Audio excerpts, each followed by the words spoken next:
కొత్త సమస్యల్ని కొని తెచ్చుకొని హైడ్రా అని మూసీ అని ఫార్మా కంపెనీల పేరు మీద భూములు కొల్లగొట్టి కుటుంబానికి తాబేదారులకు ఆస్తులు సంపాదించి పెట్టే ప్రయత్నంలో భాగంగా ప్రతి చోట బొక్కబొర్ల పడుతున్నాడు, మోకాలు మోచేతులు దెబ్బ తగిలించుకుంటున్నాడు. చివరికి వాళ్ళ అత్యంత ఎక్కువగా ఏ రైతులైతే నమ్మినరో 15,000 రైతు భరోసా కొరకు ఎదురు చూస్తున్నారో దాంట్లో రైతుల్ని నిట్ట నిలువున ముంచి చివరికి సాగు కబురు సల్లగా చెప్పిండని 12,000 కోట్లు ఇస్తా అని, అది కూడా ఇంకా స్పష్టత లేకుండా రైతుల్ని గందరగోళపరిచే ప్రయత్నంలో భాగంగా ప్రజలందరి చూపు మరల్చే భాగంగా కేటీఆర్ గారి పైన పెట్టిన ఓ పనికిమాలిన చెత్త కేసుకు సంబంధించి ఇవాళ అర్జెంటుగా ఏసీబీతో నోటీస్ ఇప్పించి విచారణకు హాజరుగమ్మని కోర్టులో పెండింగ్లో ఉండగా జడ్జిమెంట్కే రిజర్వ్ అయి ఉండగా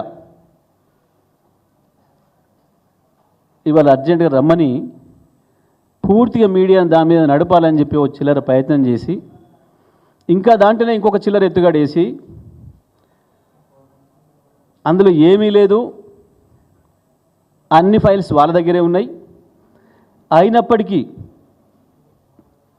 మీరు మాకు కొన్ని ఫైల్స్ ఇవ్వాలి దాంట్లో అని చెప్పి ఒక అస్పష్టమైన ఉత్తరం ఇచ్చి ఆ పేరు మీద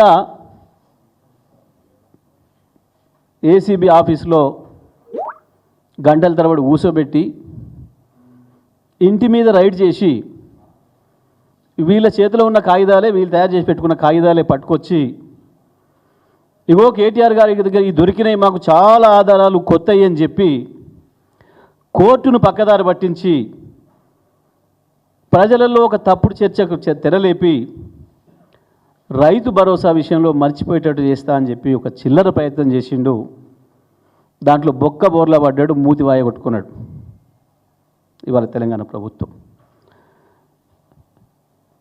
దాంట్లో నుంచి మళ్ళీ బయటపడడం కొరకు ఒక పనికిమాలిన చెత్త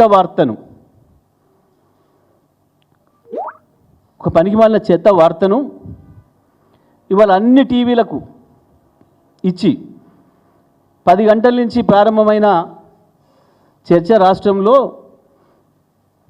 కేటీఆర్ గారు కోర్టులో ఉంది సమస్య, జడ్జిమెంట్కు ఉంది, పైగా ఇవాళ వారి స్వయాన సొంత మామగారు వారి ఇవాళ ఏడాది మాసికమంటాం,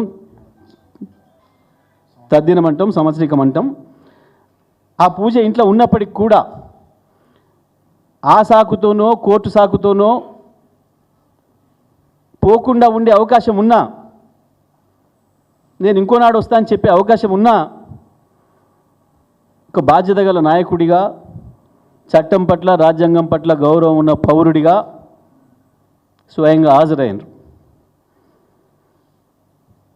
కేవలం న్యాయవాదులు ఉన్నాడు, పక్కన న్యాయవాది ఉంటే మేము రానియమని చెప్పి 45 నిమిషాలు పైగా రోడ్డు మీద నిలబెట్టి విచారణ అధికారే బయటకు వచ్చి మీరు ఏమి ఇవ్వదలుచుకుంటో ఇవ్వండి సార్ అని చెప్పి వారు రాతపూర్వకంగా తీసుకుపోయిన కాగితం తీసుకొని సంతకం పెట్టి మీరు ఓండి సార్ అని చెప్పి పంపించారు. ఇది ప్రపంచం అంతా చూసింది. మీడియా సాక్షిగా, వందల మంది ప్రజలు దారిమటి పోయే వాళ్ళ సాక్షిగా చూసింది సమాజం అంతా కేటీఆర్ గారు ఏ పద్ధతుల్లో ఎట్లా విచారణకు హాజరైననే విషయాన్ని. ఆ మిగతా డ్రామా కుదరలేదు ఇవాళ. అది కూడా మేము జాగ్రత్త తీసుకొనే మా మాజీ శాసనసభ్యుడు పట్నం నరేందర్ రెడ్డి విషయంలో ఏదైతే పోలీసులు చట్ట ప్రకారం విధి నిర్వహణ చేయకుండా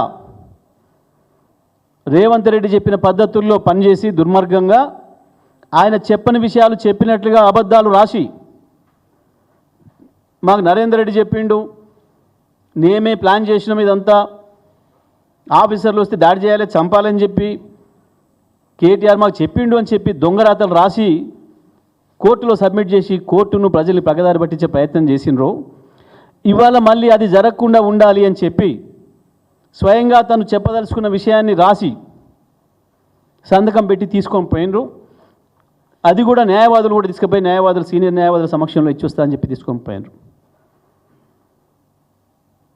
ఎందుకు రేవంత్ రెడ్డి బయటనే ఉంచి విచారణాధికారే బయటకు వచ్చి తీసుకొని పోయిండు? వాళ్ళు అనుకున్న పన్నాగం నడవలే, బొక్కబుర్ల పడ్డరు, అయిపోయింది. దాని తర్వాత 2 గంటలు ఆయన మేధావులందరూ కూర్చొని, ఆయనకు సలహాలు ఇచ్చే మేధావులంతా కూర్చొని ఏం చేయాలి, బొక్కబుర్ల పడుతుంది, మరి మనం ప్రజల్లోనే చర్చ వేరే రకంగా పోతుంది, దీన్ని ఏదో పద్ధతిలో డైవర్ట్ చేయాలి కదా అని చెప్పి ముందే అనుకున్న స్కీమ్ కేటీఆర్ గారి ఇంటి మీద రైడ్ చేసి ఏదో కాగితాలు దొరికినాయని చెప్పాలనుకునేవి ఏవైతున్నాయో వాటిని మీడియా మిత్రులకు పంపించి, ఎలక్ట్రానిక్ మీడియా మిత్రులకు పంపించి వాళ్ళ కాలు పట్టుకొని అదొక్కటే వేస్తున్నారు, జరగ ఇది కూడా వేయండి అని చెప్పి వేసిన ఒక పనికి మాలిన పాత చింతకాయ పచ్చడి వార్త. ఏంటిది? ఏదో గ్రీన్ కో నుంచి ఎలక్ట్రల్ బాండ్స్ వచ్చినాయి, మాకు ఇప్పుడే దొరికింది. పాపం ఒక టీవీలో సంచలన వార్త, అందులో మరి వారికి ఏం సంచలనం కనపడదో మాకేం కనపడలే, ప్రజలకి ఏం కనపడలే. ఎలక్ట్రల్ బాండ్స్ అనేవి బహిరంగమైనవి, కోర్టు ఉత్తర్వులు ఇచ్చింది, సుప్రీంకోర్టు కూడా సబ్మిట్ చేసినాయి, బ్యాంకులు బహిరంగంగా అందరికి తెలిసిన విషయం.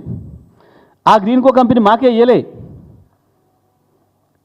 బీజేపీకి ఇచ్చింది, కాంగ్రెస్కి ఇచ్చింది, మాకు ఇచ్చింది, ఇంకో పార్టీకి ఇచ్చింది, ఇంకో పార్టీకి ఇచ్చింది. ఈ దేశంలో ఉన్న 7-10 పార్టీలకు ఇచ్చినాయి అందరికీ. కాంగ్రెస్ కూడా 25-27 కోట్లు ఇచ్చింది, బీజేపీ కూడా 40-50 కోట్లు ఇచ్చినట్టుంది.